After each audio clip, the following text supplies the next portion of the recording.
त्यामुळं माझं तर नेहमी असं म्हणणं आहे की ज्याला महाराष्ट्राचंच नाही देशाचं राजकारण समजून घ्यायचं असेल तर त्यांनी नगर जिल्ह्यामध्ये किमान 3 महिने राहून हे समजून घेतलं पाहिजे. नगर जिल्ह्यामध्ये कोणत्याही प्रकारचा राजकीय पक्ष अस्तित्वात नाही. ना शिवसेना आहे, ना भाजप आहे, ना काँग्रेस आहे, ना राष्ट्रवादी आहे. माझा नेता ज्या पक्षात आहे तो माझा पक्ष.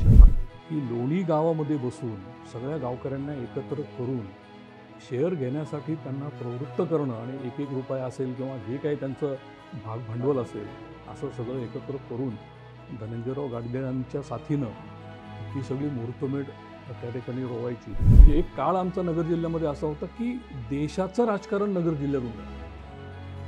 त्यात म्हणाले की मलाही हे काय अजून कळालेलं नाही, हे काळे कोल्हेंचं काय चालतं.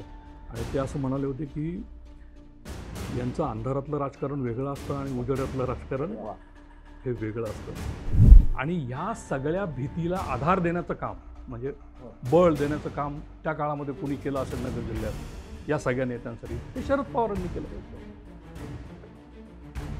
मग आता शरद पवारांचं राजकारण तर यांच्यापेक्षा बेरकी ना. तुम्ही मला सांगा की शरद पवारांनी विखेंना साथ देण्यापेक्षा त्यांच्या विरोधात असलेल्या 10 लोकांना साथ देणं हे त्यांच्यासाठी राजकीय फायद्याचं आहे का नाही.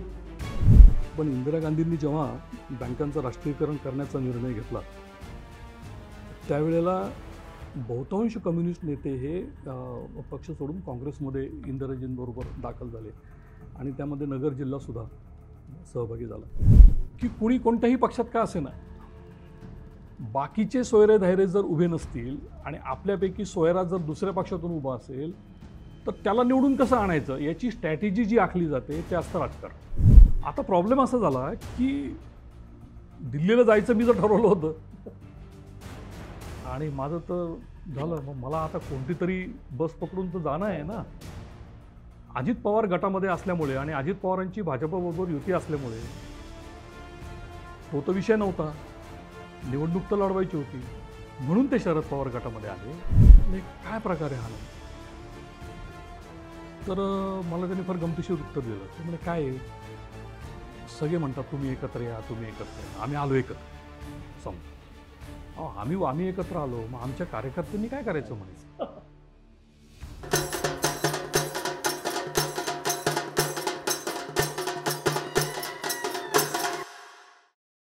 नमस्कार. बोलबिडूच्या जिल्ह्यांचं राजकारण या सिरीजमध्ये परत एकदा आपलं स्वागत. आणि आज आपण जो जिल्हा निवडलेला आहे तो आहे अहमदनगर. म्हणजे आता नामांतर होऊन अहल्यानगर ती प्रक्रिया सुरू आहे पण आत्ता तरी अहमदनगर. आणि अहमदनगर हा भौगोलिक क्षेत्रफळाच्या दृष्टीनं प्रचंड मोठा जिल्हा आहे आणि राजकीय स्थित्यंतर आपण बघत असल्यामुळं इथं तर अक्षरशः राजकारणामधली हिरे आहेत असं म्हटलं तरी चालेल. खाण आहे नगर जिल्हा. आणि या सगळ्या नगर जिल्ह्याच्या राजकीय सामाजिक स्थित्यंतराबद्दल इथले जे नेते आहेत त्यांचा कसा उदय झाला किंवा बालेकिल्ले कसे बनले, नगरचा इतिहास असेल सामाजिक असेल या सगळ्याबद्दल बोलण्याकरता आज आपल्याकडे जे पाहुणे आलेले आहेत त्यांची ओळख करून देतो. अनिरुद्ध देवचक्के सर अत्यंत हरहुन्नरी आणि व्यासंगी असे पत्रकार आहेत आणि नगर जिल्ह्यावरती ते सगळं मनमोकळेपणे बोलतील. सर तुमचं स्वागत आहे. मी जसा उल्लेख केला की नगर किंवा अहमदनगर म्हटल्यानंतर जे डोळ्यासमोर येतं आणि तुम्ही जे 2 ग्रंथ लिहिलेत राजकारण आणि राजकारण त्याच्यातून पण तेच उल्लेख होतो. तर एकतर महाराष्ट्राच्या दृष्टीने किंवा देशाच्या दृष्टीने सहकार पहिला सहकारी कारखाना विठ्ठलराव विखे असतील किंवा धनंजय गाडगे यांनी जो सुरू केला प्रवरानगरला ते नगर असेल किंवा पंडित नेहरू जेव्हा भुईकोट किल्ल्यामध्ये होते तेव्हा डिस्कवर ऑफ इंडिया ग्रंथ लिहिला ते आहे. नगरची वैशिष्ट्य किंवा इतिहास काय काय सांगता येईल. जसं शनी शिंगणापूर आणि शिर्डी यांचं एक वेगळं महात्म्य आपल्याला बघायला मिळतं. तसंच अण्णा हजारे आणि पोपट पवार म्हणजे आदर्श गाव किंवा ह्याचे जे प्रयोग आहेत ते पण इथं बघायला मिळतात. तर असं अनेक आहे. म्हणजे आता जस्ट सांगतो किंवा आजकाल राजकारणामध्ये रेवड्यांचा खूप उल्लेख होतो. रेवडी तर तुमची पाथर्डीची रेवडी आणि गोडी शेव ती पण खूप प्रसिद्ध आहे. म्हणजे बेसिक रेवडी. तर तुमच्या दृष्टीने नगरची आणखीन काय वैशिष्ट्य किंवा इतिहास तुम्हाला सांगायला आवडेल. सर आपण खूप चांगला असा हा विषय निवडलेला आहे. विषय नगर जिल्ह्याचा आहे आणि त्याचा आनंद मोठा आहे. याचं कारण असं आहे की सर, आपली जी पिढी आहे आत्ताची, म्हणजे आम्ही नगर जिल्ह्यामध्ये जी सध्या आम्ही जे काम करतो, या पिढीनं या सर्व नेत्यांच्याबद्दल अतिशय मनापासून कृतज्ञ राहायला हवं. अशीच यांची दमदार अशी कामगिरी आहे. म्हणजे तुम्ही आत्ता जी नावं या ठिकाणी काही घेतली, त्याच्यामध्ये मग उत्तर नगर जिल्ह्यातले आमचे बाळासाहेब विखे असतील, भाऊसाहेब थोरात असतील, मधुकरराव पिचड असतील, भानुदास मुरकुटे असतील, शंकरराव काळे, शंकरराव कोल्हे, खूप मोठी मोठी अशी दिग्गज नावं ही उत्तर नगर जिल्ह्यामध्ये आपण पाहतो.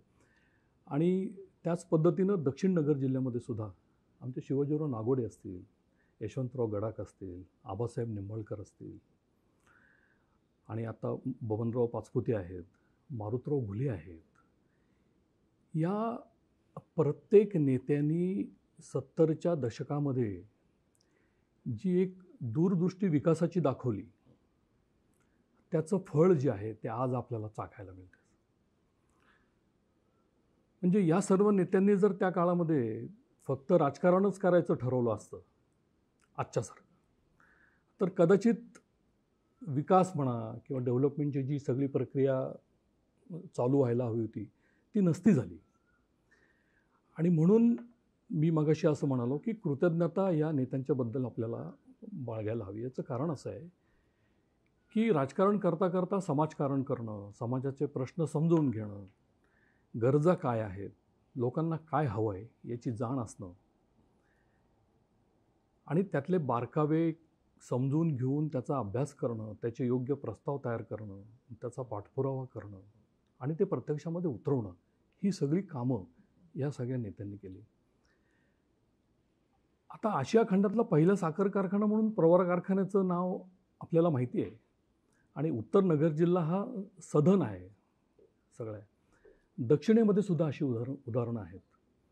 म्हणजे मी तर तुम्हाला आवर्जून सांगेन की श्रीगोंदा सहकारी साखर कारखाना म्हणजे ढोकराईच्या माळरानावर खाजगी डहाणूकरांचा कारखाना विकत घेऊन सहकारी तत्वावर तो चालवणं आणि त्या कारखान्याच्या माध्यमातून शैक्षणिक संस्था उभ्या करणं आणि त्या ठिकाणी रोजगाराची साधनं निर्माण करणं, हे काम शिवाजीराव नागोडेंनी म्हणजे बापूंनी हे त्या काळामध्ये करायला सुरुवात केली. आणि म्हणून आज श्रीगोंदा तालुकाही आमचा प्रगत आहे. अशीच परिस्थिती तुम्ही जर पाहायला गेलात तर यशवंतराव गडाखांच्या बाबतीत आहे.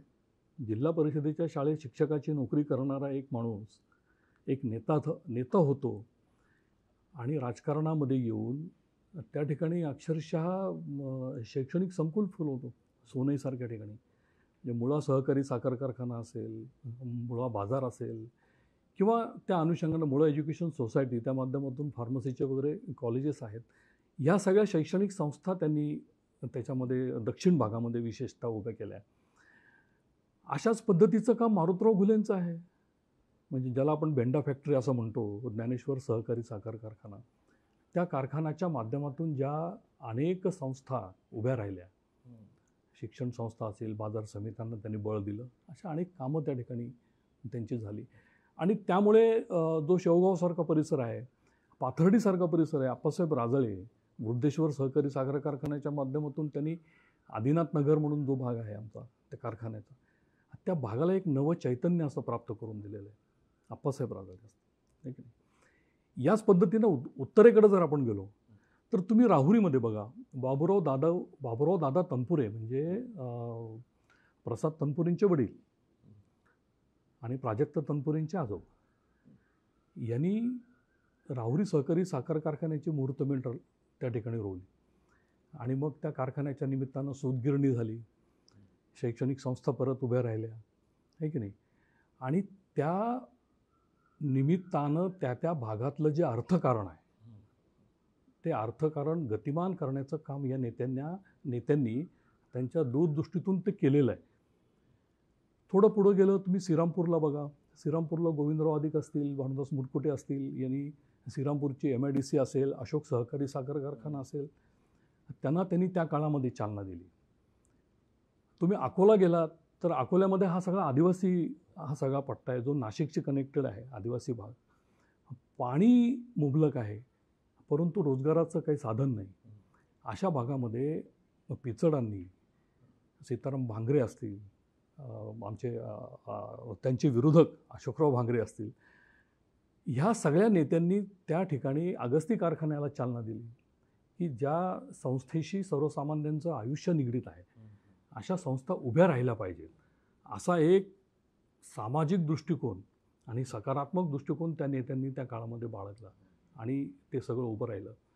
तुम्ही कोपरगावकडे गेलात तर संजीवनी उद्योग समूह आहे, संजीवनी कारखाना आहे, इतकं मोठं शैक्षणिक संकुल त्या ठिकाणी आज त्यांनी उभं केलेलं आहे. इंजिनिअरिंग कॉलेजपासून सर्व सुविधा त्या ठिकाणी आहेत आणि शेतकऱ्यांच्या मुलांना शिकण्यासाठी प्रवृत्त करणारी एक मोठी यंत्रणा त्यांच्या रूपाने काम. म्हणजे शंकरराव कोल्हे जोपर्यंत होते तोपर्यंत स्वतः त्या प्रत्येक संस्थेमध्ये जाऊन त्यांनी त्याच्यावर नियंत्रण करण्याचं काम केलं. असंच शंकरराव काळेंचं आहे की नाही. तसं नामदेवराव परजणे त्या ठिकाणी होते, म्हणजे राधाकृष्ण विखेंचे सासरे. नामदेवराव परजणेंचं पण त्या ठिकाणी मोठं काम आहे. आता त्यांची मुलं तो वारसा पुढे चालवतात आहेत. तर मला या निमित्ताने सांगायचा मुद्दा एवढाच होता की ह्या सर्व नेत्यांनी जी आपण नावं आत्ता या ठिकाणी घेतो आहोत, या सर्व नेत्यांनी त्या काळामध्ये एक विकासाची दृष्टी त्यांच्याकडे होती आणि त्या दृष्टीने त्यांनी सगळ्यांकडे पाहिलं आणि त्याच्यासाठी राजकारणाचा वापर केला. विजन म्हणजे जे होतं ते म्हणजे फार छान तुम्ही सांगितलं की पॅटर्न कसा होता. तर पहिल्यांदा सहकारी संस्थांचं सगळं जाळं विणलं, म्हणजे कारखाने असतील, सूतगिरणी असेल, दुग्ध व्यवसाय असेल. मग त्याच्यानंतर त्यांनी त्या अनुषंगाने मग मार्केट कमिटी असेल, बँका असतील, मग परत शैक्षणिक संस्था वगैरे पण आणल्या आणि त्याच्यामधून मग ती राजकारणाची जी मोठ आहे ती प्रत्येकाने बांधली फार छान पद्धतीने आणि उत्तर आणि दक्षिण नगर. पण सर सुरुवातीला मला सांगा की एक जो सगळीकडे महाराष्ट्रामध्ये पॅटर्न दिसतो कम्युनिस्ट किंवा कम्युनिझमचा पगडा आणि त्याच्यानंतर मग ते काँग्रेसकडे शिफ्ट झाला बालेकिल्ला. तर नगरमध्ये कसं स्थित्यंतर झालं? नगरमध्येही असंच. तर नगर जिल्हा हा पूर्वीपासून कम्युनिस्टांचा बालेकिल्ला होता.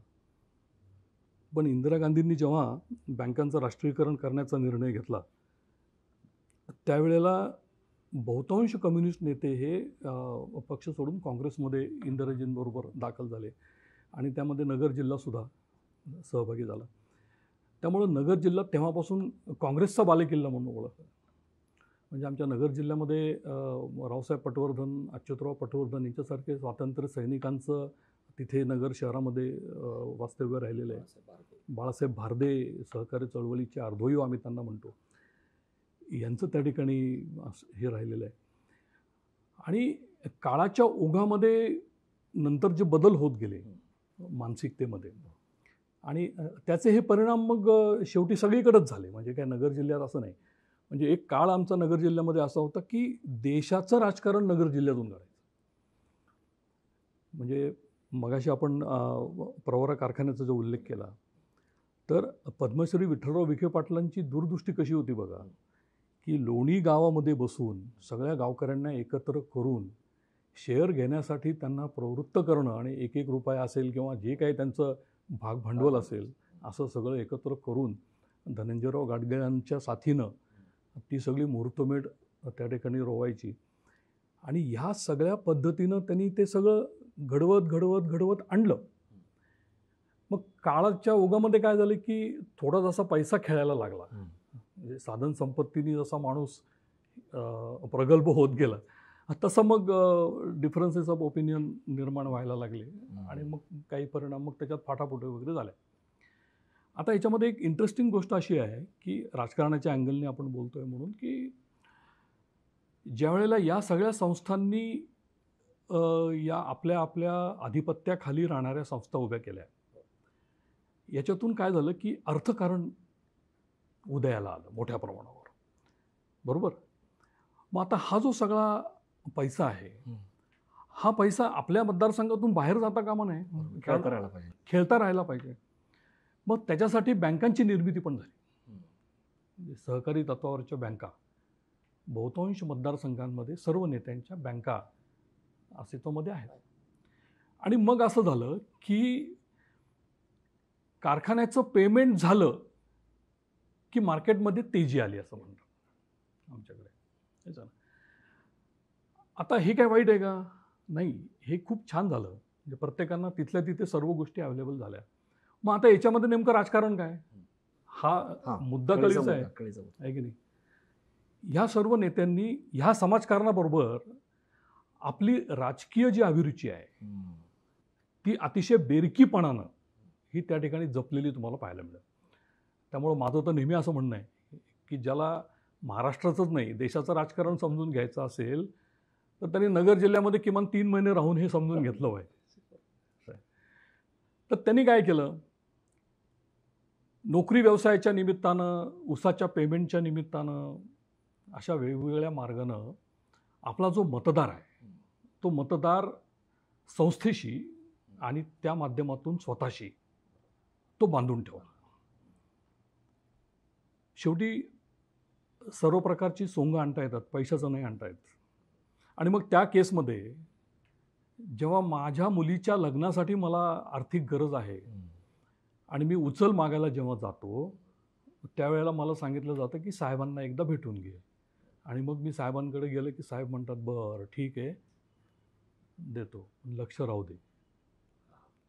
आणि मग एक प्रकारचं ऑब्लिगेशन निर्माण होतं, तो बॉन्ड होतो की मला अडचणीच्या काळामध्ये साहेबांनी मदत केलेली आहे आणि मग मी कसा साहेबांपासून तो जोडला जातो. दूर जाऊ, अशा पद्धतीनं तो जोडला जातो.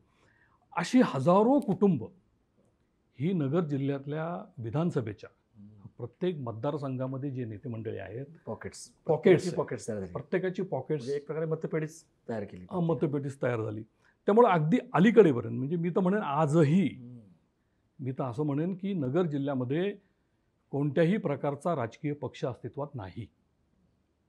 ना शिवसेना आहे, ना भाजप आहे, ना काँग्रेस आहे, ना राष्ट्रवादी आहे. माझा नेता ज्या पक्षात आहे तो माझा पक्ष, तो माझा पक्ष, म्हणजे माझा नेता हाच पक्ष. म्हणजे त्याने कुठला झेंडा घेतलाय बस तो माझा पक्ष. तो माझा त्यामुळे तो पक्ष. कुठला आहे, काय आहे, त्याचं लेबल काय आहे ते फार महत्त्वाचं नाही. मग याच्यामध्ये पुढे एक टप्पा असा आला की जी ठराविक एक 40-45 घराणी आपण नगर जिल्ह्यामध्ये टोटल जर काढली तर या सगळ्या घराण्यांनी नंतर पुढच्या काळामध्ये असं झालं की यांनी आपापसात नातेसंबंध करायला सुरुवात केली. आणि मग त्यातून कुटुंब विस्तारत गेलं. म्हणजे हा त्याचा सासरा, हे त्याचे जावई, हे त्याचे सगळे सोयरे आणि नातेवाईकांचं सगळे सोयरे धायरे असा सगळा तो विषय एकत्र आला. आणि मग त्याचा परिणाम असा झाला की कुणी कोणत्याही पक्षात का असेना बाकीचे सोयरे धायरे जर उभे नसतील आणि आपल्यापैकी सोयरा जर दुसऱ्या पक्षातून उभा असेल तर त्याला निवडून कसं आणायचं याची स्ट्रॅटेजी जी आखली जाते ते असतं राजकारण. बरोबर. आणि तेच आता महाराष्ट्रामध्ये व्यापक दिसतंय. हां. नगरमध्ये तुम्ही जे म्हणाला यस, फार खरं आहे मग असे की नगरमध्ये जे आहे तेच आपल्याला व्यापक अर्थाने सगळीकडे दिसतं. ते व्यापक अर्थाने सगळीकडे पाहायला मिळतं. आणि मग जसं मागे एकदा म्हणजे शरद पवारांना या सगळ्या नगर जिल्ह्याच्या राजकारणाची पूर्णपणे कल्पना आहे. एकदा असंच म्हणजे कोपरगावचा जो काळे कोल्हे असा वाद म्हणजे तो अनेकांना उलगडलेलाच नाही शेवट. हो, शंकरराव काळे आणि कोल्हे म्हणजे असं म्हणतात की ते एकमेकाच्या विरोधात असतात परंतु कारखान्याचं वगैरे राजकारण असलं की मग ते एकत्र येतात. हां, नाही मग त्याचं कारण असं आहे की हा प्रश्न मलाही सुरुवातीला मी जेव्हा पत्रकारिता करायला लागलो तेव्हा म्हणजे मला तो सारखा प्रश्न पडायचा की प्रत्येक वेळेला शंकरराव कोल्हे गटाकडनं काळे गटावर टीका, काळे गटांचं त्याला उत्तर, ते प्रत्युत्तर, ते असं सगळ्या त्या गोष्टी कंटिन्यू चालू असायच्या. आणि मग साखर कारखान्याच्या निवडणुका ज्या असायच्या म्हणजे काळेंचा कोळपेवाडी साखर कारखाना, आता शंकरराव काळे कारखाना, आणि संजीवनी, मग आता शंकरराव कोल्हे साखर कारखाना, या दोन्ही कारखान्यांच्या मध्ये एक सामायिक क्षेत्र आहे. आणि तिथला जो मतदार आहे सामायिक क्षेत्रातला तो मतदार दोन्हीकडे समजा असायचा मतदानाला. तर आम्हाला नेहमी असा प्रश्न पडायचा की हे दोन्ही कारखान्याला 50-50% विभाजन मतांचं नेमकं कसं होतं. आणि मग म्हणजे ह्या मुद्द्याला बळ शरद पवार साहेबांनी तेव्हा एका जाहीर सभेतून दिलं आणि ते असं म्हणाले की मलाही हे काय अजून कळालेलं नाही हे काळे कोल्हेंचं काय चालतं. आणि ते असं म्हणाले होते की यांचं अंधारातलं राजकारण वेगळं असतं आणि उजेडातलं राजकारण वा. हे वेगळं असतं.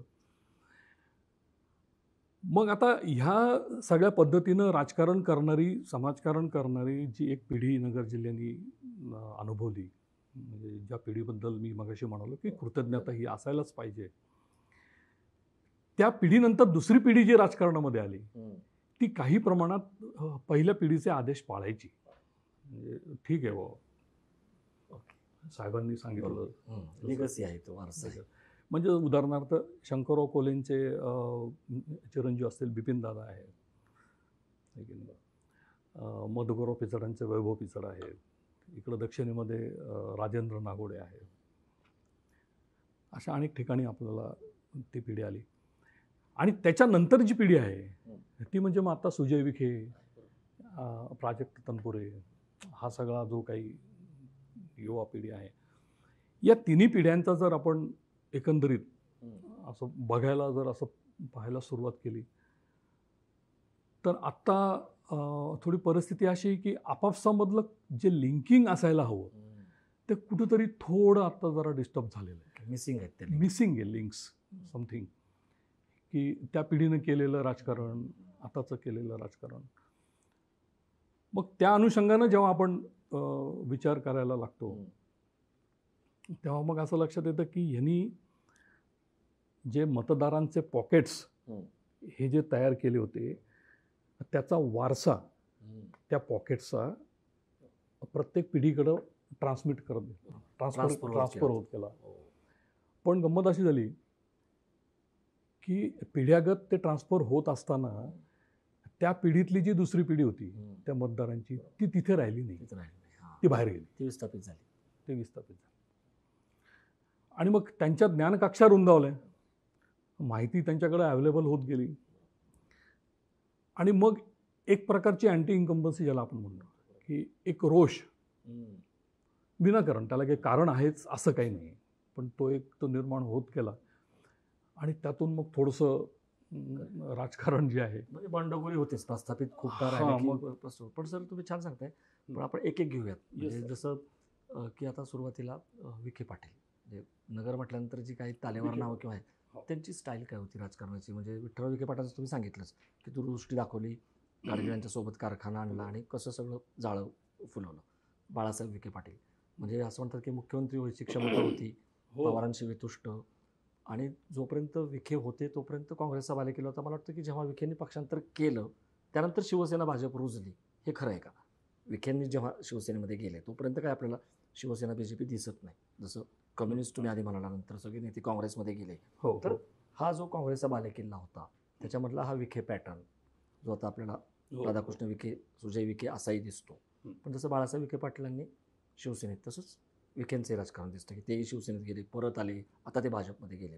तर विखेंच्या स्टाईलबद्दल तुम्ही काय सांगा? नगर जिल्ह्याचा राजकारणाचा जर विषय निघाला तर तिथे बाळासाहेब विखे पाटलांची राजकारणाची स्टाईल हा अतिशय मुद्दा जो आहे तो अग्रक्रमानेच घेतला गेला पाहिजे.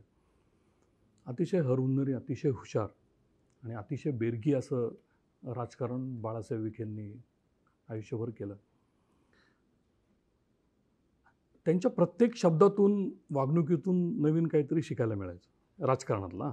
बाकीचा आता मला जे काही त्यातलं उमगलं ते मी तुम्हाला सांगतो की त्याच्यामध्ये शरद पवार आणि विखेंचा वाद कसा सुरू झाला हे पण आपल्या लक्षात येईल.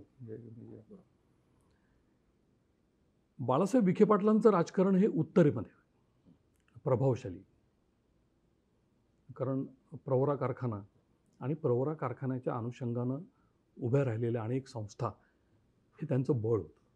आणि त्या संस्थांच्या माध्यमातून जसं लोक जोडली गेली ते त्यांचं पॉकेट त्या ठिकाणी, तो बेस होता सगळा, तो लोकसभेचा बेस होता.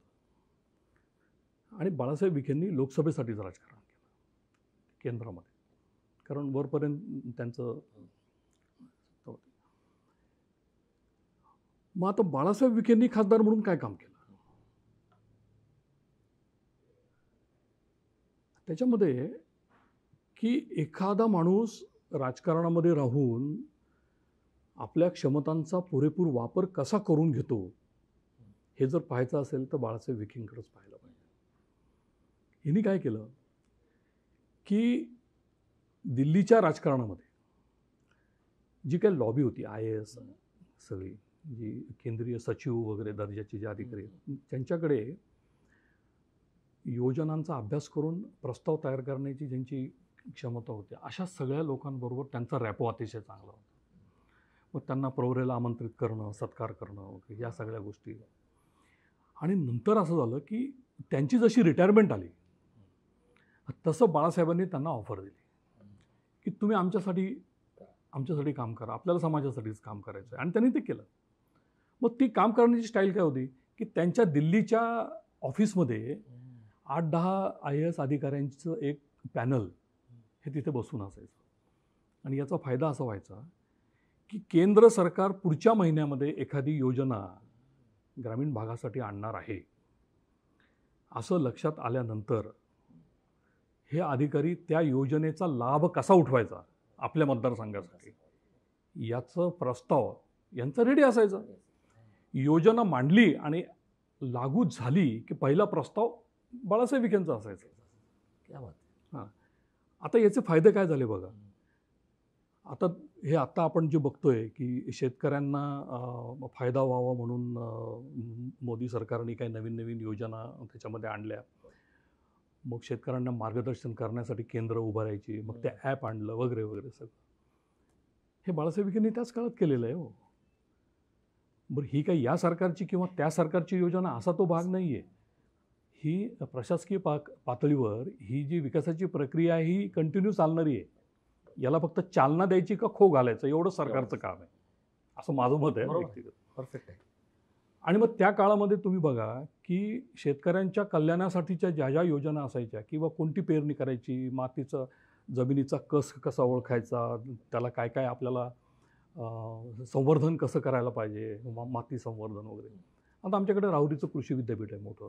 त्या कृषी विद्यापीठाचा सर्वाधिक फायदा घेतला बाळासाहेब विखेंनी.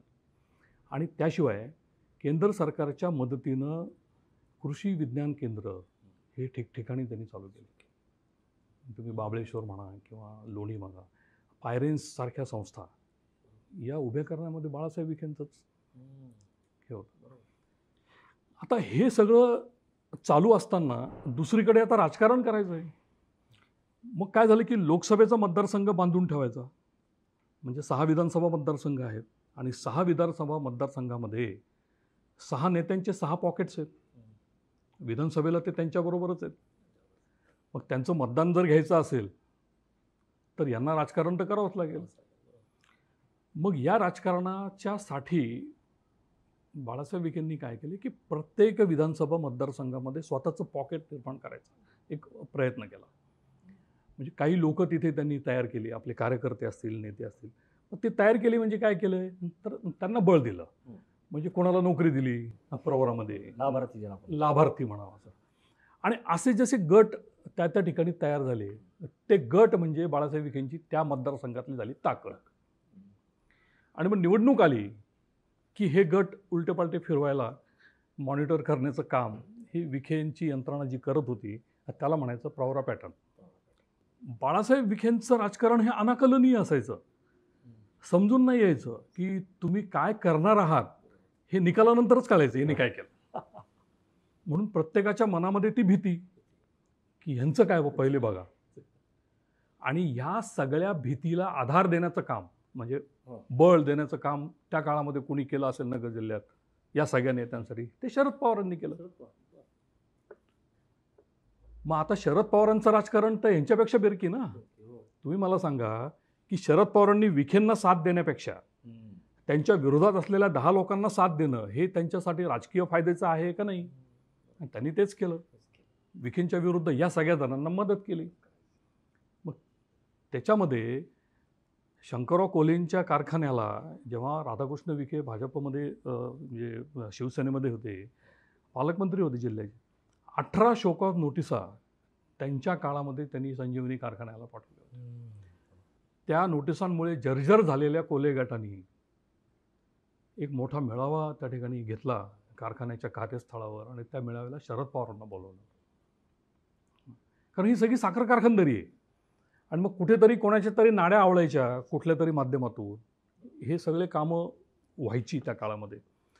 आणि दुसरा पार्ट त्याच्यामध्ये असा आहे की जिल्हा सहकारी बँक आणि जिल्हा परिषद या 2 ज्या संस्था होत्या, या संस्था खूप बलाढ्य होत्या त्या काळात आणि त्याच्या माध्यमातूनच हे सगळं राजकारण खेळलं जायचं. आता त्यांचं अस्तित्व नाही आहे.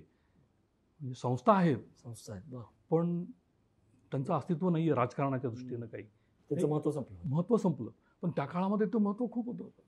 मग जिल्हा बँकेने कोणत्या कारखान्याला कर्ज द्यायचं, कोणत्या कारखान्याला नाही द्यायचं, सत्ता जरी नसली तरी विखेंच्या एका लेटरवर वाद निर्माण व्हायचे आणि मग तो सगळा प्रकार व्हायचा. आणि मग राज्य सहकारी बँकेकडनं आपल्याला मदत मिळाली पाहिजे किंवा राज्य शासनाच्या माध्यमातून काही मदत मिळाली पाहिजे आणि ती करण्यासाठी जो शब्द असायचा तो शब्द म्हणजे शरद पवार साहेबांचा शब्द.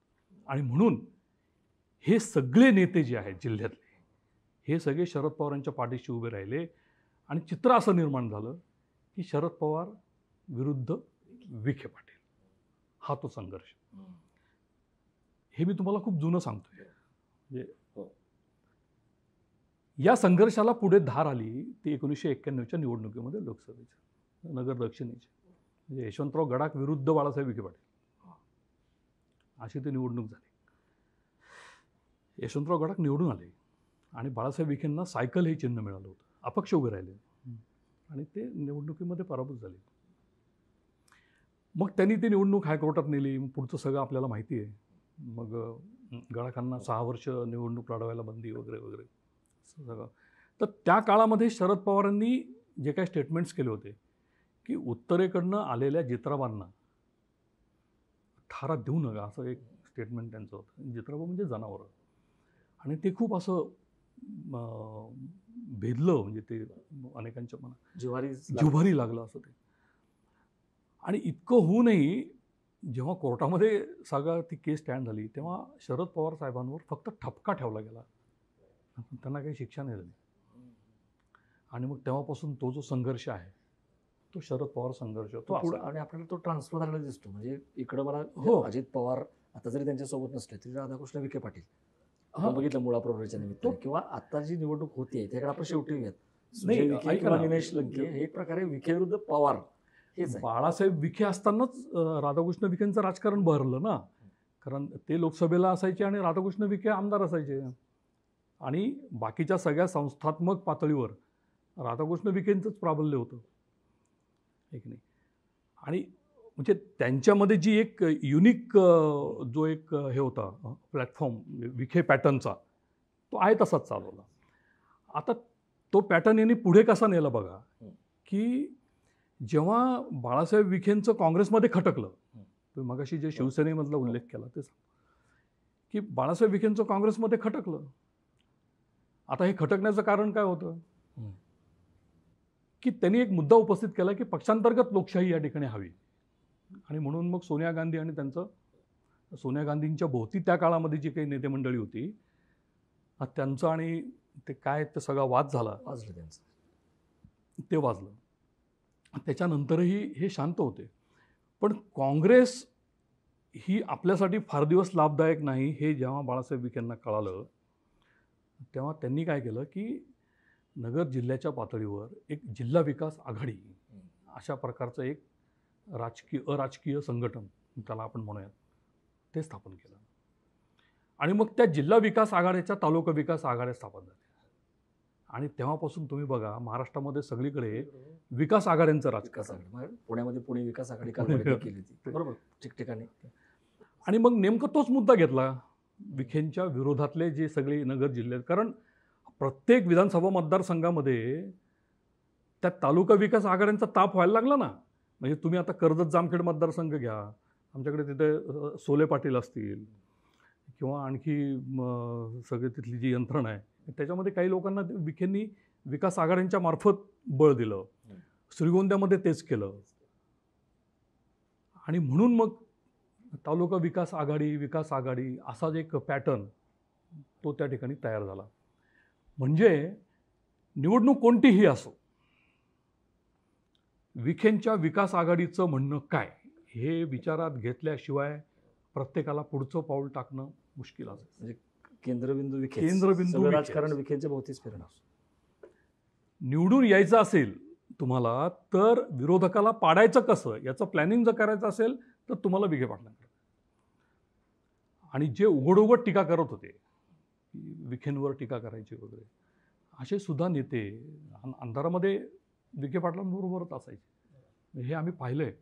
अंधारातलं राजकारण उजेडातलं, तसं आतून एक आणि बाहेरून एक. बाहेरून छान एक. सांगितलं.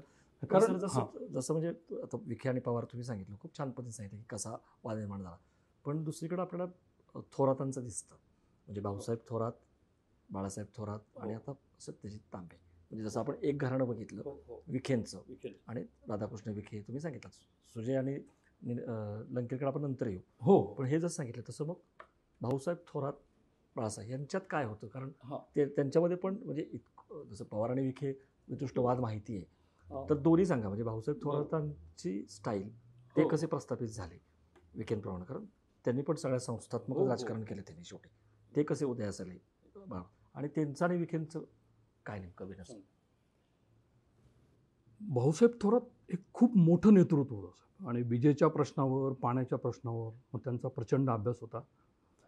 संगमनेर कारखाना आणि त्या कारखान्याच्या अनुषंगानं अनेक संस्था, दूध संघ अशी उभारणी भाऊसाहेब थोरातांनी त्या काळामध्ये केली आणि खूप त्या भागातल्या सगळ्या लोकांना त्याचा खूप फायदा झाला. म्हणजे प्रवरेचा पट्टा जर सोडला तर उर्वरित प्रवरा हा जो सगळा परिसर होता संगमनेरचा, हा सगळा थोरातांच्या आधिपत्याखाली होता आणि थोरातांनी तो बांधून ठेवला होता आणि खूप डाऊन टू अर्थ असं ते नेतृत्व. आता झालं काय की जसं मी मगाशी तुम्हाला असं म्हणालो की जिल्ह्याचं राजकारण हे जिल्हा सहकारी बँक आणि जिल्हा परिषद या दोन संस्थांभोवती केंद्रित होतं. जिल्हा बँक ही जी संस्था आहे ही संस्था राजकारण विरहित असावी, याच्यामध्ये राजकारण नको, कारण ही आर्थिक संस्था आहे, या संस्थेची बदनामी नको, असा एक सर्वसाधारण समज म्हणजे मॅच्युरिटीनी त्या काळामध्ये या सर्व नेत्यांनी दाखवला. आणि याचा पूर्ण कब्जा जो होता, जे नियंत्रण होतं, ते भाऊसाहेब थोरातांकडे असतं. आणि भाऊसाहेब थोरात हे अतिशय शिस्तप्रिय होते. त्यांना उलटं पालटं केलेलं, गैर काही असं तो काही चालायचं नाही. त्यामुळं एका दोरीत, ज्याला आपण म्हणतो की सगळा स्टाफ, सगळे अधिकारी एका दोरीत काम करणार, आणि अशा पद्धतीने त्यांनी ती जिल्हा बँक ही सांभाळली होती. आणि भाऊसाहेब थोरातांच्या बरोबर कोण होतं मग जिल्हा बँक हे करायला? तर मारुतराव घुले पाटील असतील, यशवंतराव गडाख असतील, आबासाहेब निंबाळकर असतील, शंकरराव काळे कोल्हे, हे सगळे म्हणजे पुन्हा विखे विरोधी मंडळींच्या ताब्यामध्ये जिल्हा बँक. आता काय झालं की साखर कारखाना आणि दूध संघ यांना जी काही आर्थिक मदत देण्याच्या अनुषंगानं जो काही विषय जिल्हा बँकेच्या बोर्ड ऑफ डायरेक्टरमध्ये व्हायचे, हे नेते आपापसात बसून ते मिटवायचे. त्याच्यामध्ये विखे पूर्ण बाजूला, आणि मग तो एक खटका ज्याला म्हणतो, मग तो राहणार ना त्यांच्या. आणि मग आता करायचं काय? तर विखेंच्या लक्षात आलं होतं की भाऊसाहेब थोरातांना जर आपण हे नाही केलं तर आपला जिल्हा बँकेमध्ये कधी शिरकाव ही मंडळी होऊ देणार नाही. आणि मग तिथे फूट टाकण्याचे कार्यक्रम. तिथून भाऊसाहेब थोरात आणि बाळासाहेब विखे पाटील हा संघर्ष जिल्हा बँकेचा. आणि पुढचा म्हणजे त्याच्या आधीपासूनचा संघर्ष तो होता, तो म्हणजे संगमनेर आणि प्रवरा हे दोन्ही जे भाग आहेत ते एकमेकांना लगत असे आहेत. आणि ते राजकारण जसं मी तुम्हाला मगाशी म्हणलं की काळे कोल्हे, तर आम्हाला एकदा मागे असा प्रश्न मी एकदा विचारला, असंच नाव नाही सांगत मी त्यांचं, म्हणजे काय प्रकार आहे हा नेमका? तर मला त्यांनी फार गमतीशीर उत्तर दिलं. ते म्हणे काय आहे, सगळे म्हणतात तुम्ही एकत्र या, तुम्ही एकत्र या. आम्ही आलो एकत्र, समजा आम्ही एकत्र आलो, मग आमच्या कार्यकर्त्यांनी काय करायचं म्हणे? आमची एवढी मोठी यंत्रणा दोन्ही बाजूला आहे, त्यांचं सगळं व्यवस्थित चाललंय. अशाच पद्धतीचं हे थोरात विखे संगमनेर आणि प्रवरा ते राजकारण. तुम्ही बघा, फक्त निवडणुकीच्या वेळेला आणि पक्षीय राजकारणामध्ये जेव्हा पदांचे प्रश्न निर्माण होतात त्याच वेळेला आपण महाराष्ट्रामध्ये म्हणतो की थोरात विखे संघर्ष आहे. एरवी कधी तुम्ही ऐकलं? थोरातांनी पण बाळासाहेब थोरातांनी सुद्धा या मर्यादा पाळलेल्या आहेत. ठीक आहे. म्हणजे जिल्ह्याच्या राजकारणामध्ये बाळासाहेब थोरात म्हणाला तर काही फारसं त्यांचा होल्ड नाही जिल्ह्याच्या बाकी मतदारसंघांवर. संगमनेर हा परिसर जर सोडला तर बाकी जिल्ह्यामध्ये फार होल्ड त्यांचा नाही. महाराष्ट्रामध्ये आहे, महाराष्ट्राच्या राजकारणामध्ये, परंतु नगर जिल्ह्याच्या पातळीवर जर आपण बाळासाहेब थोरातांचा म्हणणं उल्लेख जर केला तर तो प्रभाव जो भाऊसाहेब थोरातांचा जो दरारा होता तो आता बाळासाहेब थोरातांचा फार नाही आहे. पण भाऊसाहेब थोरातांचा वारसा 100% बाळासाहेब थोरातांमध्ये आहे.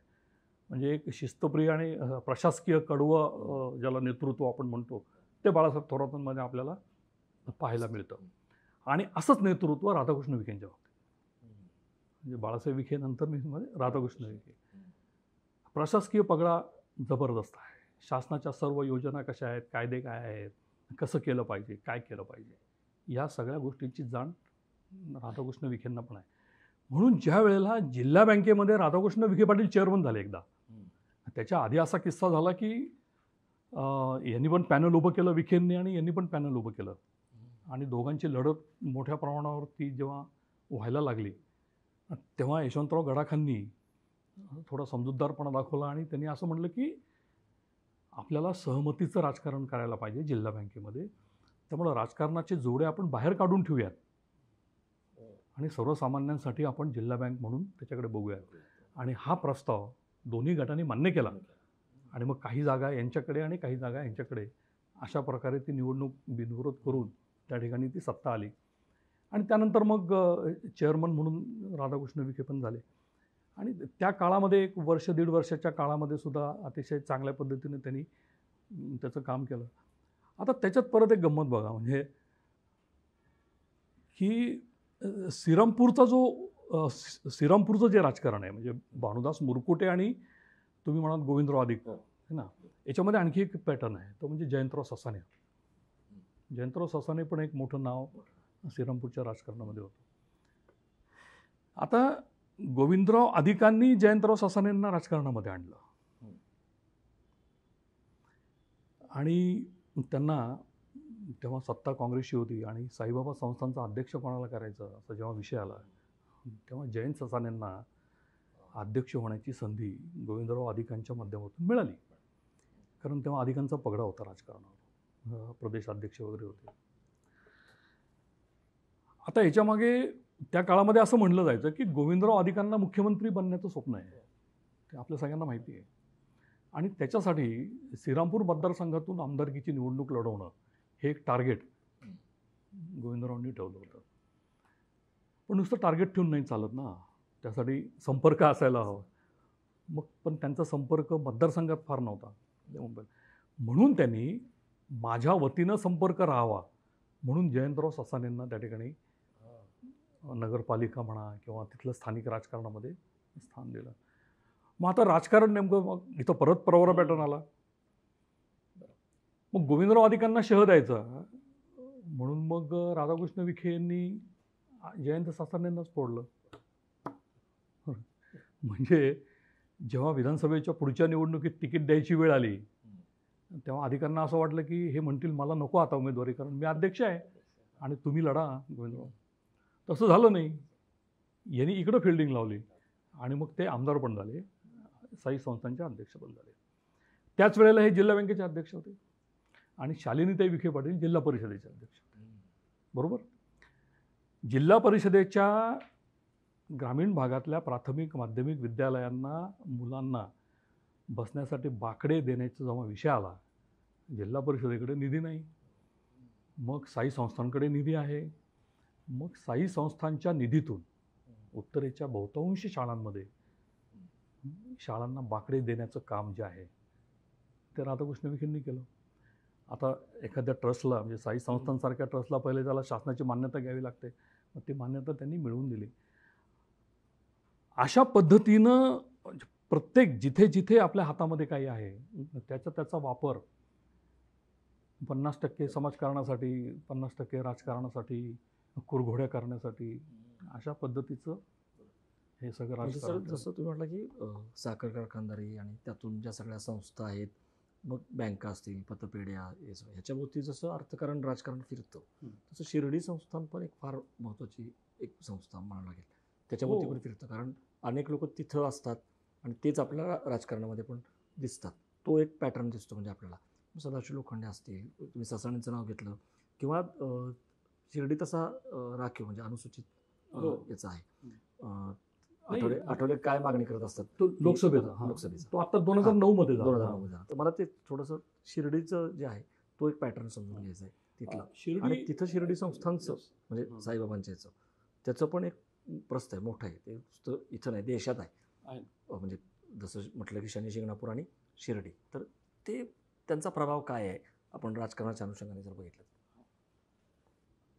आता शिर्डी देवस्थान जरी नगर जिल्ह्यामध्ये असलं तरी ते देशभरामध्ये एक नंबर आहे आणि त्याच्यावर कंट्रोल राज्य शासनाचा आहे. त्यामुळे या देवस्थानावर विश्वस्त म्हणून कोणाची नेमणूक करायची हा राज्य सरकारचा टोटल अधिकार असतो.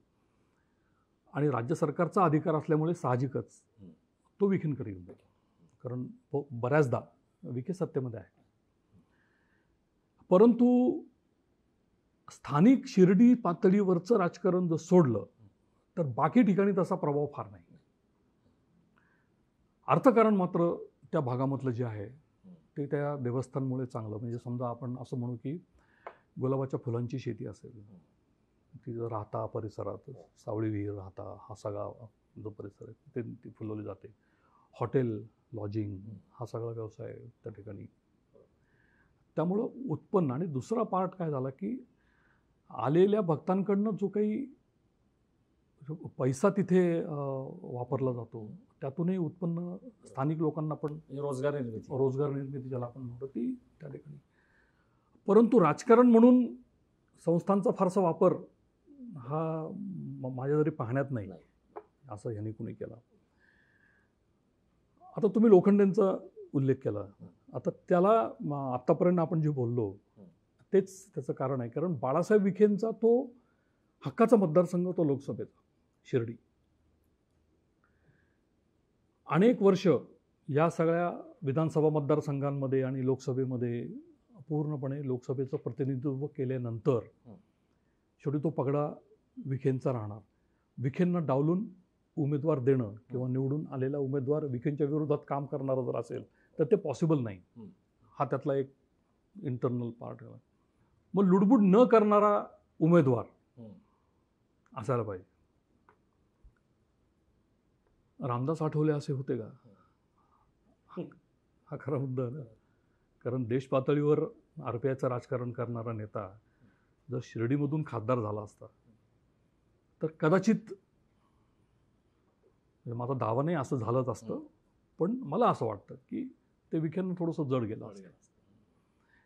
पण मग म्हणून मग विखेंनी मदत केली नाही आहे का? त्यांना मदत केलेली आहे. विखेंनी केली. सगळ्या काँग्रेसच्या, राष्ट्रवादीच्या सगळ्या नेत्यांनी त्यांना मदत केलेली आहे. पण त्या काळामध्ये जो ॲट्रॉसिटीचा जो मुद्दा आला की आठवले साहेब जर खासदार झाले तर ॲट्रॉसिटीचे गुन्हे मोठ्या प्रमाणावर दाखल होतील अशी एक अफवा त्या काळामध्ये पसरली. आणि ती वणव्यासारखी जेव्हा पसरली तेव्हा अरे बापरे एक भीती वाटायला लागली लोकांना. आणि मग त्याचा परिणाम जो आहे तो दिसतो आपल्याला. तो त्यांच्या पराभवात झाला त्या काळामध्ये. प्रत्यक्षात असं काही झालं असतं नसतं हा विषय वेगळा. काल्पनिक भीती होती ती काल्पनिक भीती. पण त्याचा पगडा बसला. त्याचा पगडा जबरदस्त बसला. आणि जेव्हा पराभव झाला तेव्हा रामदास आठवलेंनी क्लिअर कट यांच्यावर आरोपच केले ना की मी विखेंमुळं पडलो, माझा पराभवाला विखेच जबाबदार आहे. ते का?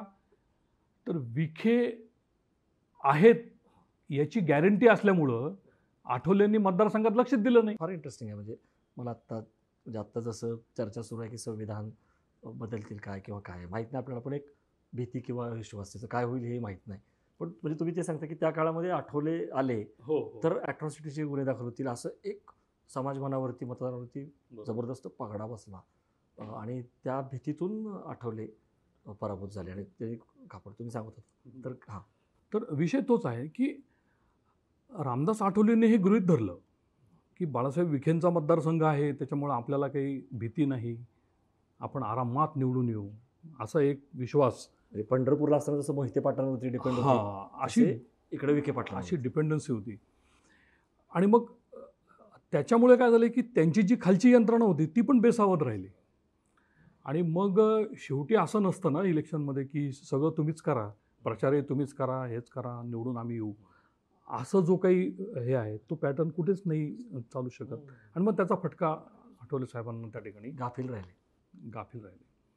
पुढच्या नंतरच्या काळामध्ये तो इंटरेस्टिंग जो किस्सा झाला की बाळासाहेब विखे पाटील शिवसेनेमध्ये आले.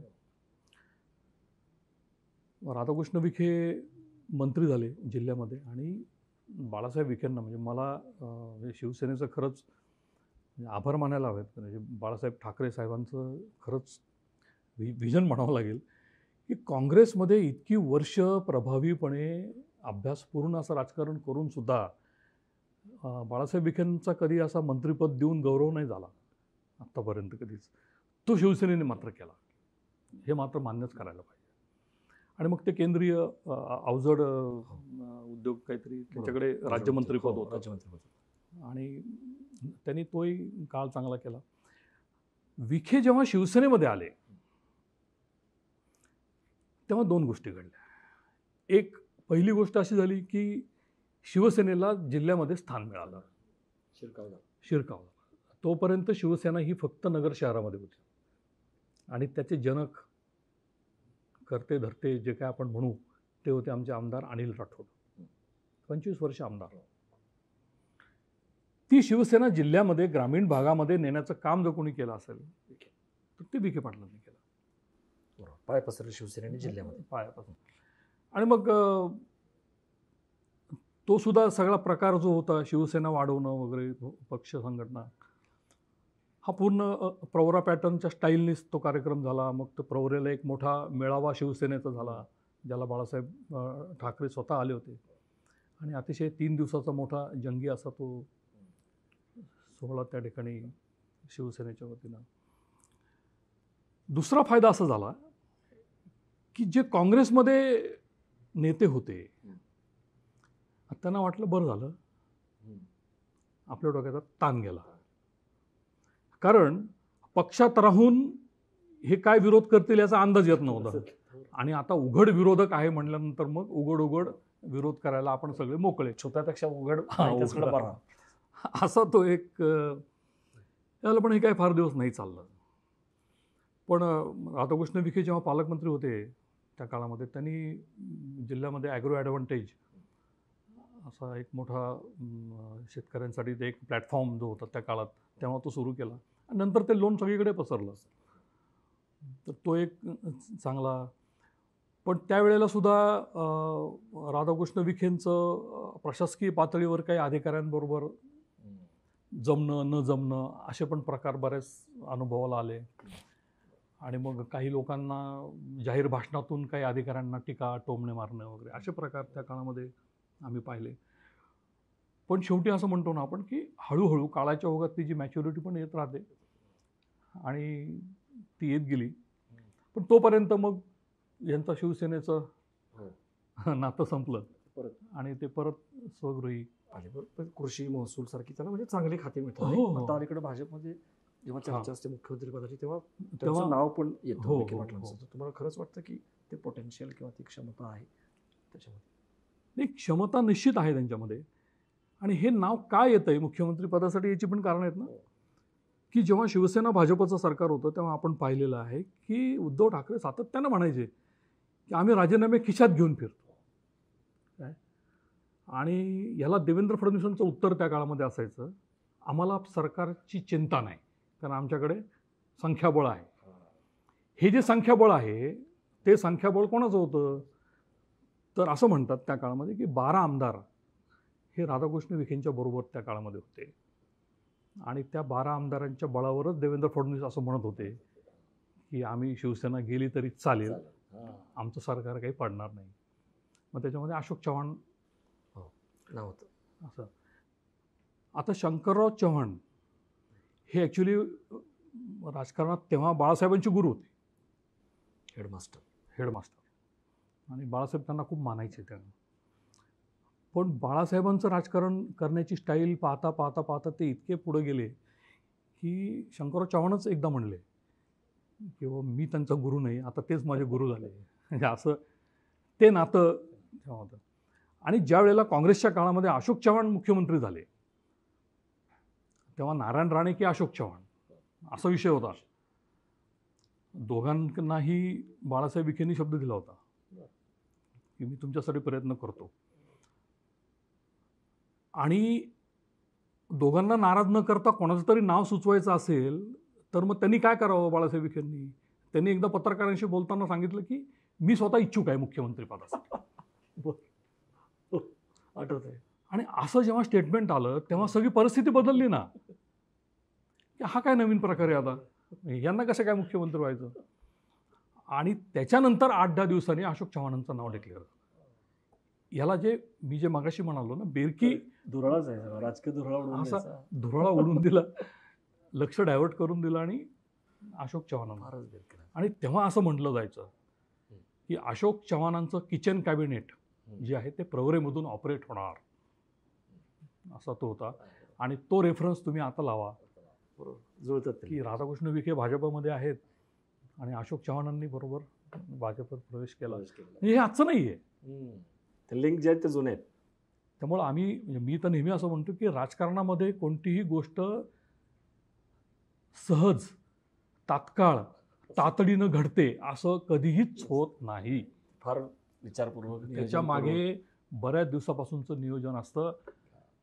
आणि नेत्यांचं हे कौशल्य आहे की ते आपल्या वर्तणुकीतून दाखवून दिसणार नाही याची काळजी घ्या. सर तुम्ही खूप छान सांगितलं. आणि मग स्थित्यंतर आपण बघतोय कशी झाली. हो.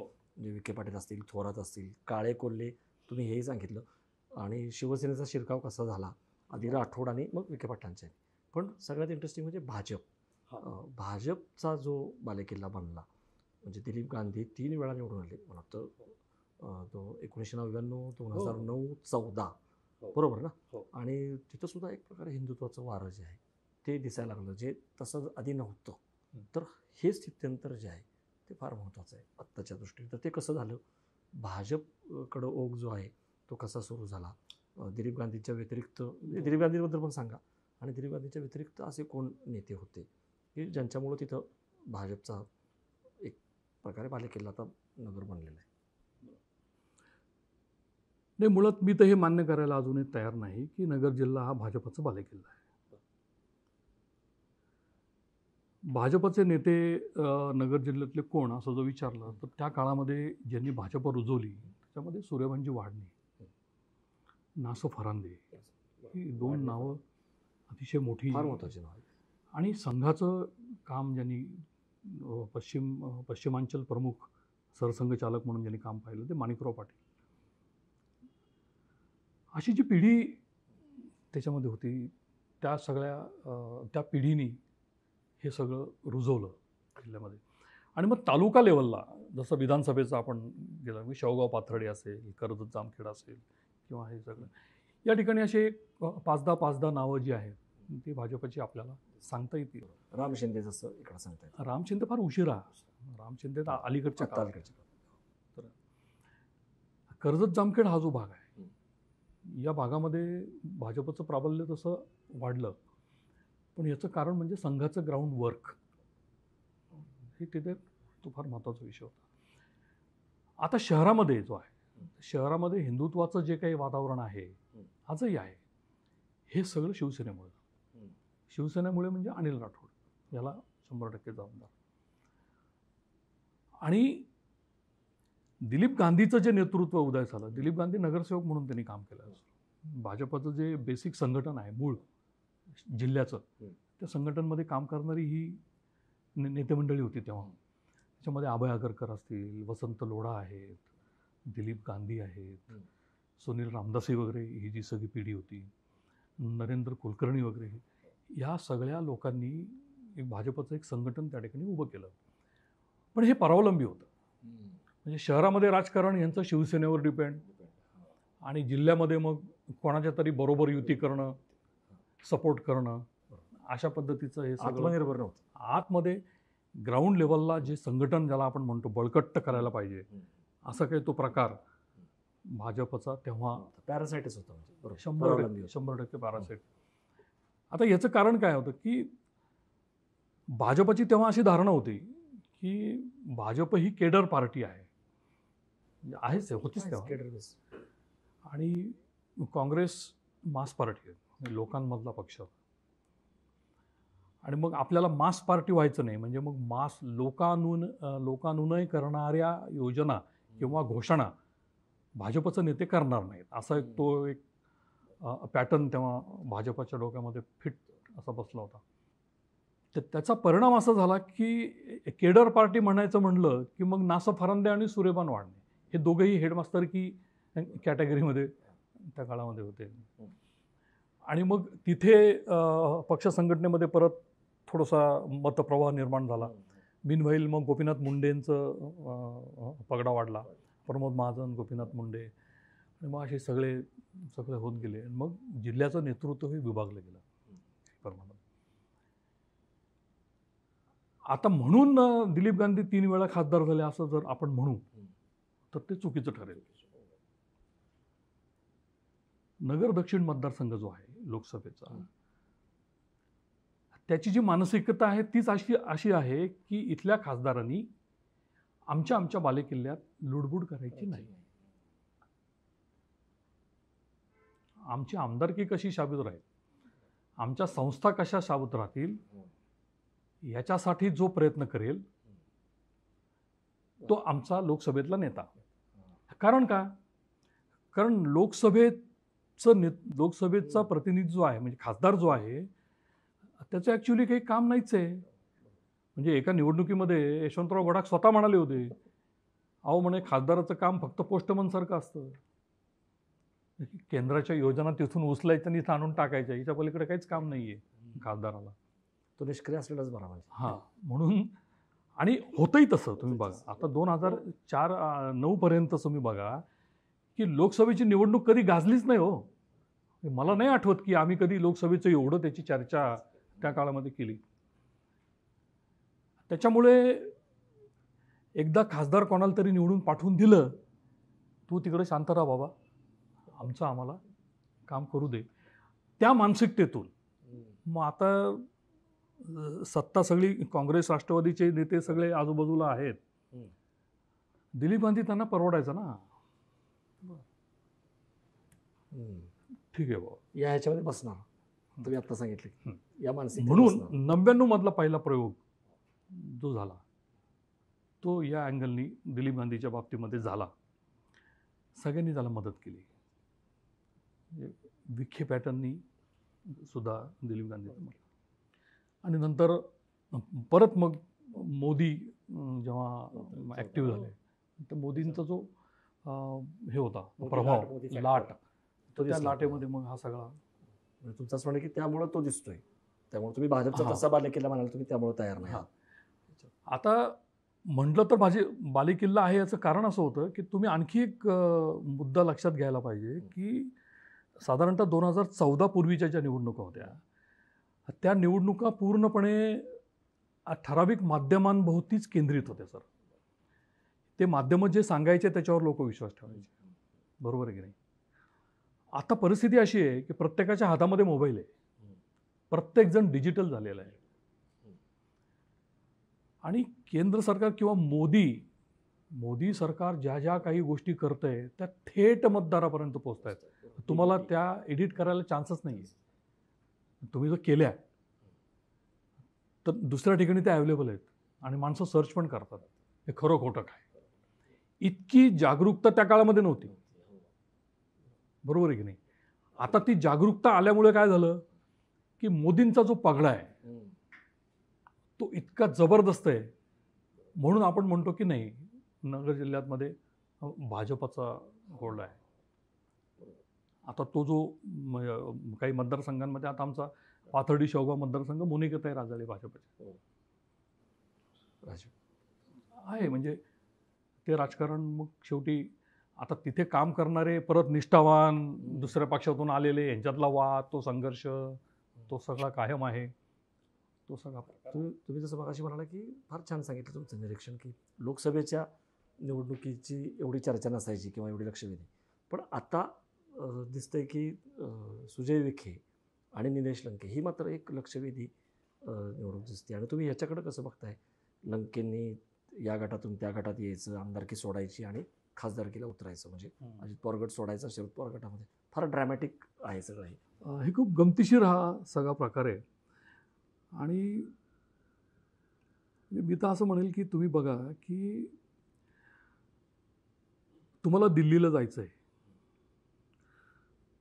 तुमच्या मनात खूप इच्छा आहे की दिल्लीला मला जायचं आहे, आणि तुमच्या काही मित्रांनी असं सांगितलं की मी तुला पुण्याहून विमानाने दिल्लीला घेऊन जातो, आणि तुम्ही असं म्हणालात की त्या विमानात तर जागा नाही आहे, आणि तुम्ही असं म्हणालात तू काळजी करू नको, ऐन वेळेला एक सीट कॅन्सल होणार आहे काय, आणि मी तुला त्या विमानामध्ये बसवतो, बरोबर? तू तयारीला लाग. तुम्ही लागले तयारीला. तुम्ही सगळ्या नाट्यगोत्यांमध्ये सांगितलं मी चाललो दिल्लीला, मी चाललो दिल्लीला, मी चाललो दिल्लीला, बघा मी जाणारच. सगळेजण विचारायला लागले कधी जाणार, कसं जाणार, काय जाणार. आपलं विमान फिक्स. जेव्हा एअरपोर्टवर आले तेव्हा लक्षात आलं की ज्याचं तिकीट कॅन्सल होईल असं म्हणलं होतं तो तर आत बसलेला आहे. आता विमान दिल्लीला तर याला पण पोचायचं नाही, याला पण पोचायचं आहे, तो तर निघाला विमानाने. मग यांनी दुसरा पर्याय बघितला रेल्वेचा. रेल्वेचं बुकिंग नाही मिळालं. मग तो बसस्टँडवर गेला बिचारा. बसस्टँडवर लक्झरी कुठं मिळते का बघितली, ती नाही मिळाली. शेवटी तो लाल डब्यात बसला, ते मागच्या सीटवर. आता गाडी निघाली आहे. आता दोन शक्यता आहे. एक, विमान जर कुणी हायजॅक केलं तर त्याला दिल्लीला पोचायला उशीर होईल, तोपर्यंत बस दिल्लीला पोहोचेल. आणि बस जर कुठे वाटेमध्ये पंक्चर झाली तर विमान तर आधी पोचलेलंच आहे. याचा मतितार्थ असा आहे की निलेश लंकेंनी 1.5 वर्षापासून लोकसभेची निवडणूक लढवण्याची तयारी केली. ही निवडणूक मी लढवणार, आणि यांना भरीस घालण्याचं काम कुणी केलं असेल तर ते राम शिंदेंनी केलं, भाजपाचे नेते. उघडपणानं राम शिंदे त्यांच्याबरोबर होते आणि ते विखेंवर उघड टीका पण करत होते त्या काळामध्ये. मला नेहमी असा प्रश्न त्या काळात पडला होता की ज्या राम शिंदेंच्या खांद्यावर बारामतीची जबाबदारी निर्मला सीतारामन त्या प्रमुख असताना यांच्यावर सोपवली होती, त्यांच्या दौऱ्याची तयारी, ते राम शिंदे उघडपणे निलेश लंकेच्या संदर्भात तरफदारी करतात आहेत आणि त्यांना कुणी आवर का घालत नाही, हा प्रश्न होता. तीच गोष्ट आत्तापर्यंत चालू होती. म्हणजे यांनी जे महानाट्याचं नगरमध्ये मोठा प्रयोग झाला, त्या महानाट्याच्या प्रयोगाला राम शिंदेंनी येऊन हजेरी लावली आणि त्यांना शुभेच्छा दिल्या लंकेंना. जे तुम्हाला माहीत होतं की हे विरोधी पक्षाचे उमेदवार आपल्या पक्षाच्या विरुद्ध असू शकतात म्हणून, तरी तुम्ही त्यांना शुभेच्छा दिल्या. याचा सगळा अंदाज हे असं का घडलं तर राम शिंदेंच्या पराभवाला विखे जबाबदार आहेत अशा पद्धतीची चर्चा त्या काळापासून चालू होती. त्यांनी रोहित पवारांना साथ दिली, सुजय विखे पर्टिक्युलर, असा तो सगळा विषय होता. आणि ह्या सगळ्या याच्यामध्ये सुजय विखेंचं तिकीट कॅन्सल होऊ शकतं आणि ऐन वेळेला निलेश लंकेंचा पक्षप्रवेश होऊन तो भाजपचा उमेदवार असू शकतो, अशा पद्धतीचं राजकारण हे 1.5 महिना चाललं होतं. पण नंतर काय गणितं बदलली, नेपथ्य सगळं बदललं. आता प्रॉब्लेम असा झाला की दिल्लीला जायचं मी जर ठरवलं होतं आणि माझं तर झालं, मग मला आता कोणती तरी बस पकडून तर जाणं आहे ना. अजित पवार गटामध्ये असल्यामुळे आणि अजित पवारांची भाजपबरोबर युती असल्यामुळे तो तर विषय नव्हता, निवडणूक तर लढवायची होती, म्हणून ते शरद पवार गटामध्ये आले. आता कोणाचं विमान पोचतं बघायला पाहिजे, ते बघायला पाहिजे. याला एक थोडासा रेफरन्स मला द्यायला नक्कीच आवडेल की जसं मी तुम्हाला मगाशी म्हणालो की बाळासाहेब विखेंनी विखे पॅटर्न अंतर्गत, ज्याला आपण म्हणतो नेहमी, प्रशासकीय पातळीवर जो काही पगडा त्यांनी मिळवला, अभ्यास करायचा, पाठपुरावा करायचा, काही त्या प्रस्तावामध्ये अडचणी असतील, काही क्युरीज असतील तर त्या दूर करणारी एक मोठी यंत्रणा त्यांच्याकडे ॲक्टिवेट असायची. ती जशी दिल्लीमध्ये आहे तशी राधाकृष्ण विखेंची स्थानिक पातळीवर आहे. गाव पातळीपासून ग्रामपंचायतीपासून ही सगळी यंत्रणा जी आहे पाठपुरावा करणारी, ती त्यांच्याकडे आहे. तोच पॅटर्न सुजय विखेंमध्ये पण आहे. म्हणजे मला आश्चर्य असं वाटतं की लोक असं का म्हणतात की संपर्कात नाही. खासदाराकडे असं काम काय असतं ना, म्हणजे विकासासाठी तुम्ही संपर्क करायचा आणि त्यांनी तर त्यांची जी यंत्रणा त्या ठिकाणी आहे त्याच्याकडे संपर्क झाल्यानंतर तो फोन रजिस्टर होतो, त्यांचं ते सगळं ते जे डिजिटल ते सगळं वापरतात. आणि मी तर याच्यामध्ये आणखी सुचवू शकतो की बुवा त्यांनी जसं नमो ॲप काढलेलं आहे असं एक सुजय ॲप काढायला हरकत नाही आहे समजा काही झालं तर. त्यामुळे ती इंटरेस्टिंग निवडणूक होईल असं आता हां. दिसते. सर शेवटचे 2 तर प्रश्न त्या याच्यामुळे ती निवडणूक अतिशय इंटरेस्टिंग होईल. होईल. शेवटचे फक्त 2 प्रश्न थोडक्यामध्ये उत्तर अपेक्षित आहेत. पूर्वीचे जसे आपण तालेवार नेते बघितले एक प्रकारे दिग्गज सगळे आणि त्यांचा पेहराव सुद्धा आता तुम्ही बघत असाल तर आता पूर्ण बदललाय. म्हणजे आता गॉगल हातामध्ये 2-2 मोबाईल, अंगठ्या आणि अशा पद्धतीचं राजकारण नगरचं जे बदललेलं आहे.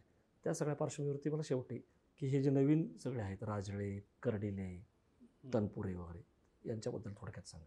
म्हणजे नवी जी पिढी आता येते जसं आपण इकडं विखे वगैरेंची चर्चा केली यांच्या ह्याच्यामध्ये किंवा सत्यजित तांबे, थोडक्यात ही जी नवीन पिढी आहे त्याच्याबद्दल थोडक्यात. नाही त्याच्या आधी एक मुद्दा मला फक्त तुम्हाला हायलाईट करायचा होता की जसं आपण लंके आणि विखेंच्या लढतीचं बोलतोय तर एकूण 2004 शरद पवारांनी 1 वर्षापूर्वी तुकाराम गडाखांना उमेदवारी जाहीर केली 1 वर्ष आधी आणि तो शब्द त्यांनी पाळला. तुकाराम गडाख उभे राहिले, निवडून आले. नंतर काय झालं 5 वर्ष तुकाराम गडाखांनी खासदार म्हणून लोकसभेमध्ये जे काही प्रश्न विचारले त्यातले 98% प्रश्न हे फक्त पेट्रोलियम मंत्रालयासंदर्भात होते. मतदारसंघाच्या संदर्भात त्यांनी एकही प्रश्न विचारला नाही. हा प्रशासकीय अनुभव नसल्याचा परिणाम, तो पगडा नसल्याचा परिणाम हा सगळा होता. या अनुषंगानं या निवडणुकीकडे जर पाहिलं तर ही निवडणूक किती अधिक रंगतदार आहे हे आपल्या सहज लक्षात येऊन जाईल. आणि आता पुढचं तुम्ही जो प्रश्न विचारला की कर्डिलेंचं राजकारण हे जास्त इंटरेस्टिंग म्हणायला पाहिजे आताच्या तुलनेमध्ये. कारण कर्डिले सुद्धा असाच पद्धतीनं संघर्षातून पुढे आलेलं नेतृत्व आहे. म्हणजे दूध वाटप करता करता दादा पाटील शेळकेंच्या विरोधात त्यांनी राजकारण आपलं तालुक्यामध्ये उभं केलं. एक ते सरपंच झाले बोरानगरचे पहिल्यांदा आणि नंतर मग आमदारकीच्या दिशेनं ते पुढं आले. मग आता कर्डिले जगताप कोतकर हे आपापसात वेगवेगळे यांचं हे राजकारण आहे. सगळ्या स्वरांचा सगळे सोयरे परत तिथे तो मुद्दा आला. मग आता कर्डिले भाजपमध्ये आहेत, त्यांचे एक जावई म्हणजे संग्राम जगताप ते राष्ट्रवादी अजित पवार गटात आहेत. एक जावई म्हणजे कोतकर ते पण त्यांचे नातेसंबंध आहेत. आणि मग त्यांच्या जोडी आता तुम्ही जे नवीन मुलं म्हणले त्याच्यात प्राजक्त तनपुरे आहे, सत्यजित तांबे आहे. सत्यजित तांबे, प्राजक्त तनपुरे ह्या सगळ्या नव्या पिढीचं जे राजकारण आहे ते पूर्णपणे डिजिटल आहे. म्हणजे ते इतके कनेक्टेड आहेत लोकांबरोबर आहेत ना. म्हणजे खरं तर सोशल मीडियाच्या जमान्यामध्ये लोक कनेक्टेड नसतात, म्हणजे व्हर्च्युअली असतात पण प्रत्यक्ष नसतात. पण हे आहेत, दोन्ही आहेत. म्हणजे सोशल डिजिटली पण आहेत आणि प्रत्यक्ष पण आहेत. कारण यांना तो वारसाच तसा आलेला आहे ना. म्हणजे प्राजक्त तनपुरेचं तुम्ही म्हणाल तर मग प्रसाद तनपुरेंचा जो काही संपर्क होता पहिल्यापासून तो त्यांनी पुढे कंटिन्यू केला. सत्यजित तांब्यांच्या बाबतीतही तेच आहे की नाही. त्याच्यामुळं मला असं वाटतं की ही जी नवी पिढी आता राजकारणामध्ये येते आहे ही जास्त अभ्यासू आहे आणि त्यांच्यामध्ये प्रश्नाच्या खोलवर जाऊन तोचा आवाका समजून घेण्याची ताकद, क्षमता ज्याला आपण म्हणतो ती आहे आणि त्याचा पाठपुरावा करण्याची ताकद पण त्यांच्यामध्ये आहे. येस आहे. फक्त स्टाईल वेगळी आहे, ती थोडी लोकांना पचायला जरा जड जाते एवढा. शेवटचा प्रश्न फक्त की जसं आपण हे सगळं बघितलं तसं आणखीन एक प्रभाव क्षेत्र बघायला मिळतं ते म्हणजे अण्णा हजारे आणि पोपटराव पवार. मला राजकारणाच्या अनुषंगाने विचारायचं आहे कारण अण्णा हजारे 2011 साली देशभर चर्चेमध्ये होते आणि काय बघितलं आपण कसं झालं. अजूनही ठपका ठेवला जातो की मनमोहन सिंग सरकार घालवायला ते हे होते. पण अशी कुठंतरी चर्चा होती की त्यांचं महत्त्व कमी करून पोपट पवार किंवा हिवरे बाजार यांचं महत्त्व जाणीवपूर्वक वाढवण्यात आलं आणि मग अण्णा एकदम असे अडगळीत वगैरे गेले. तर हे स्थित्यंतर नाही सर, असं काहीच नाही. नाही अण्णा आणि पोपट पवार या दोघांचा राजकारणाशी काहीच संबंध नाही. म्हणजे आता अण्णांबरोबर मी इतके वर्ष काम करतोय म्हणजे बातमीदारीच्या माध्यमातून पत्रकार. अण्णांपुढे जे पुरावे येतात हं. त्या पुराव्यांच्या आधारे ते बोलतात. तर मागे असाच विषय झाला होता की जलसंधारणाच्या क्षेत्रामध्ये काम करणारा व्यक्ती, समाजसेवक हे अचानक भ्रष्टाचार विरोधी जन आंदोलनामध्ये कसे काय? बरोबर. आणि राजकीय कशी बोलू लागले? त्यांच्या लक्षात असं आलं, हा प्रश्न जेव्हा आम्ही त्यांना विचारला तेव्हा त्यांनी असं उत्तर दिलं होतं की जलसंधारणाचं काम करत असताना लक्षात असं आलं की जेवढा निधी उपलब्ध होतो तेवढा सगळा निधी मिळतच नाही आहे कामाला. त्यातला 30 ते 40% निधी हा खाण्यावरही चालला आहे भ्रष्टाचारापायी. म्हणून मग अण्णांच्या भाषेत सांगायचं तर ही भ्रष्टाचाराची छोटी छोटी छिद्र बुजवल्याशिवाय विकास होणार नाही. आणि म्हणून मला पहिल्यांदा ते काम हाती घ्यावं लागेल. आणि म्हणून मग त्यांनी ते उपोषणाचं हत्यार हे केलं. आणि त्याचे पहिले बळी हे युती सरकारमधले मंत्री बबनराव घोलप वगैरे, हा सगळा शिवणकर, सुतार असं सगळं गेलं. आता त्याच्यानंतर काय झालं की अण्णांचं आंदोलन जसं जसं उपोषण आणि आंदोलन वाढत गेलं आणि अण्णांच्या भोवती एक वलय निर्माण झालं, त्यावेळेला अण्णा तापदायक वाटायला लागले राजकारणातल्या लोकांना. आणि मग बाळासाहेब ठाकरेंनी त्यांच्यावर टीका केली. बाळासाहेब ठाकरे म्हणाले हा वाकड्या मानेचा गांधी. आणि शरद पवार असं म्हणाले की सेवेलाही दर्प असतो, हे कळालं त्यांच्याकडून. सेवेलाही त्याला त्यांनी पण उत्तर दिलं जेव्हा त्यांच्यावरती हल्ला झाला होता की एकही मारा क्या वगैरे असं ते उत्तर दिलं. तर बाळासाहेब ठाकरेंना मग अण्णांनी उत्तर दिलं. ते म्हणाले बाळासाहेब ठाकरे म्हणाले वेडा येतो. तर अण्णा म्हणाले की हो म्हणे मी पूर्ण वेडा आहे, समाजसेवेनी मी पूर्ण वेडा झालोय, एवढंच बोलले. आणि मग शरद पवारांचं जे वाक्य होतं ते त्यांना फार लागलं अण्णांना. आणि तेव्हापासून मग अण्णा आणि शरद पवार असं तो एक संघर्ष सुरू झाला. पण अण्णांनी कधी ते असं टोकाला नेऊन ठेवलं नाही. परत शरद पवार जरी आले, नंतर बाळासाहेब ठाकरेंची त्यांची भेट झाली, असं काही विषय नाही. आता तुम्ही बघा ना, म्हणजे अरविंद केजरीवाल सारखा माणूस अण्णांच्या पायाशी बसून इथे गेला आणि तिथं मुख्यमंत्री होऊन आता जेलमध्ये आहे. अण्णांना जर वाटलं असतं तर अण्णांनी राजकारणासाठी बरोबर त्याचा वापर करून घेतला असता. पण अण्णा शांत बसले. कुणी काही म्हणू, पण आज जी माहितीचा अधिकार आणि याच्यासह जे काही कायदे ग्रामसभेला अधिकार असेल, ग्रामसभेला बदल्यांचा कायदा असेल, त्याचं श्रेय आपण दिलं पाहिजे. अण्णांनाच त्याचं श्रेय आपल्याला द्यावं लागेल. आणि सेम पोपट पवारांचं आहे.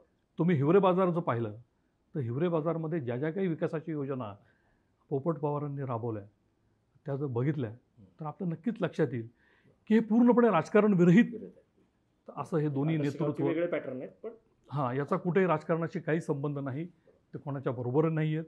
त्यांचं काम इंडिव्हिज्युअली चालू आहे. जो तो आपल्या फायद्यासाठी त्यांच्या नावाचा वापर करण्याचा प्रयत्न करतो. आणि शेवटी हे राजकारण आहे. देवचक्के सर, या नोटवर थांबूयात. गेले तासाभराहून अधिक तुम्ही खूप छान पद्धतीनं हे नगरी पॅटर्न म्हणजे नगरी म्हणतात ना त्याच्यात, ते तुम्ही उलगडून दाखवलं. त्यामुळे विखे पाटील असतील, थोरात किंवा काळे, कोल्हे किंवा पवार जरी त्या जिल्ह्यातले नसले तरी त्यांचं एक राजकारणाचा वाचका होता. आणि ही नवीन जी पिढी आता आपण बघतोय, लंके किंवा तनपुरे असतील, सत्यजित तांबे असतील, तर हे खूप तुम्ही छान पद्धतीने सांगितलं. तुमचे परत एकदा मी आभार मानतो. नगर जिल्ह्याचं राजकारण ही जी आपली जिल्ह्याचं राजकारण सिरीज आहे त्यामध्ये हा भाग तुम्हाला कसा वाटला तुम्ही कमेंट बॉक्समध्ये तुमच्या प्रतिक्रिया जरूर कळवा. आणि लवकरच आम्ही आणखीन नव्या जिल्ह्याचं येऊ. तोपर्यंत बघत राहा बॉलिवूड. नमस्कार.